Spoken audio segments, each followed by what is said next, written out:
My name is Stephen Williams, and I am Stephen the Metallurgist.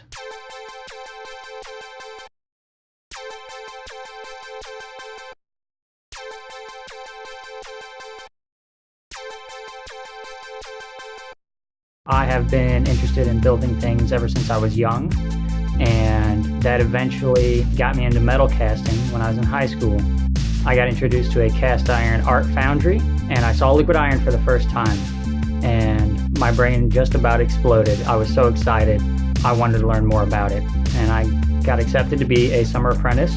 It's Sloss Furnaces down in Alabama, and there I learned the artisan side of metal casting. Everything from making molds to making patterns to running furnaces and pouring the iron itself. I even ended up building my own furnace at the end of my apprenticeship. I knew that I wanted to be an engineer because I enjoyed building things so much. And so I got into the University of Alabama at Birmingham and started working on my engineering degree.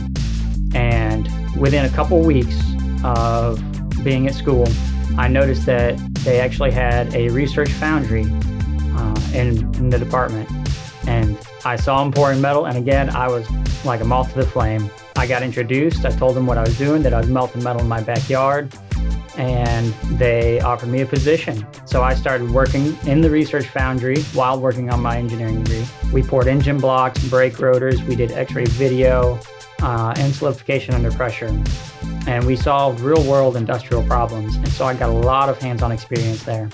Once I finished my degree and graduated, I worked at a commercial foundry for about 6 years, manufacturing very large steel castings as well as non-ferrous castings. But it's always been a dream of mine to actually own and operate my own foundry. I do everything from making the patterns to melting, pouring, cleaning, heat treating, everything. I specialize in custom and very difficult parts. One of the parts that I just did recently was the door handles for a 1917 Studebaker, a 100-year-old car.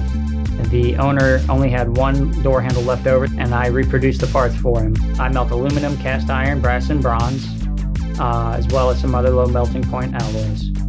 And I like really complicated and custom parts. I can make little pewter sculptures, chess sets. I've done bottle openers, antique car parts. If you have the original car part, even if it's broken and in pieces, I can take measurements off of it. I have a CNC wood router. I can make a new pattern, make a mold, and cast a new part. Something that you would never be able to find elsewhere.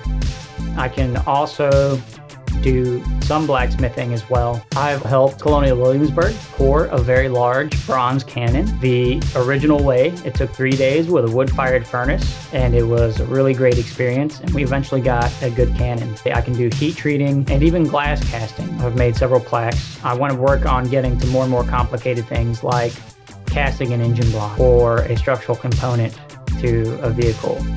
I also do demonstrations.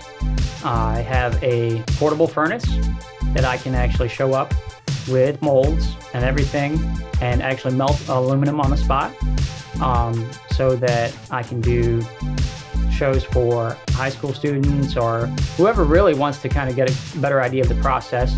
Anything from engineering students to art students. I also do consulting. If you have a foundry or you're trying to make a certain part, so I could come in, take a look at your process, take a look at the defect, and find a solution. If a part's not strong enough, why? Or if it broke too early, why? And I can actually look at the crystal structure or the fracture surface and determine the cause of failure.